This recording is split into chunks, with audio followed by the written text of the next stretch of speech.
Yeah, I think, when you talk the offensive line, it starts and it ends with Jamari Salyer. He is a guy that is going to determine the way that Georgia's offensive line looks. Not only against Clemson, but down the stretch.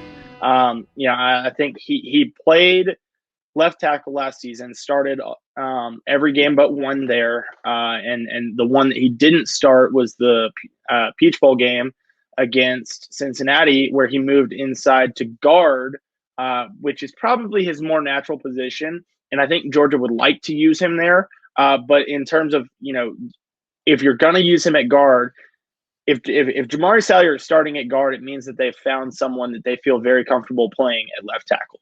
And, I think the bowl game was a part of that experiment process. They tried Xavier Truss there. They have tried a couple of other guys there throughout the spring. Talking with offensive line coach Matt Luke, he said it's about finding the best five guys. And Salyer is going to be a part of that best five. In terms of a pro prospect, he like I said, he's more naturally a guard, but he's probably Georgia's, as of now. They've got tons of talent on that offensive line, 5-star tackles, feels like left and right.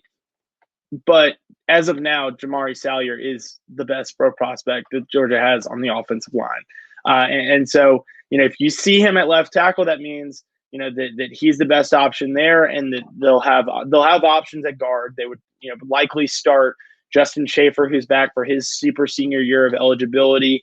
At left guard, you would have Warren Erickson or Tate Ratledge at right guard.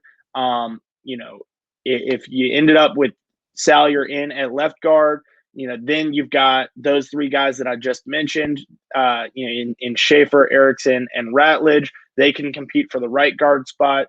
Warren Erickson is another guy that, I mentioned him with the guard. He's another guy that can play multiple positions. He also has experience at center, started the last two games for Georgia there. So you could see him there, but you could also see Cedric Van Pran, former highly rated center out of high school. The only position that you really know what you've got with Georgia is at right tackle, and that's Warren McClendon.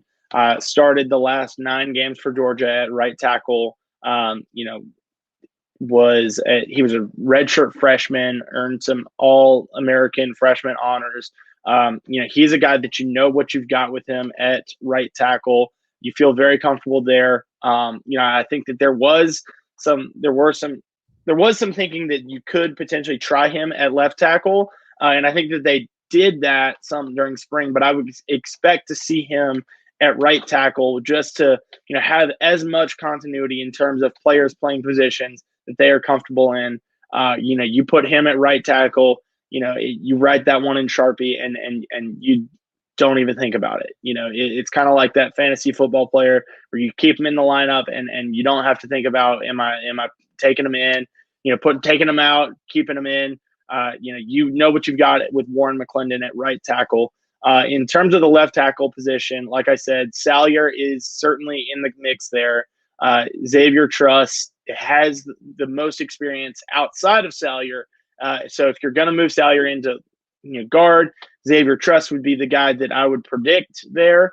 But you've also got former 5-stars in Broderick Jones and Amarius Mims that could have something to say about that. So it's not a lack of talent. It's not really even a lack of experience. It's just, Georgia has guys, and the way that they've recruited guys, they've recruited tackles that can play guard, guards that can play center, that have the ability to snap the ball. You want to have, and it's resulted in Georgia having one of the bigger offensive lines, for the last several years, especially under former offensive line coach and now head coach at Arkansas, Sam Pittman. You had just big offensive lines, and you're not seeing, Matt Luke. He's known for bringing in some smaller guys that can move around, but because of the way that you've got Sam Pittman's recruits currently, you're still seeing Georgia with a big offensive line setup. And let's be honest,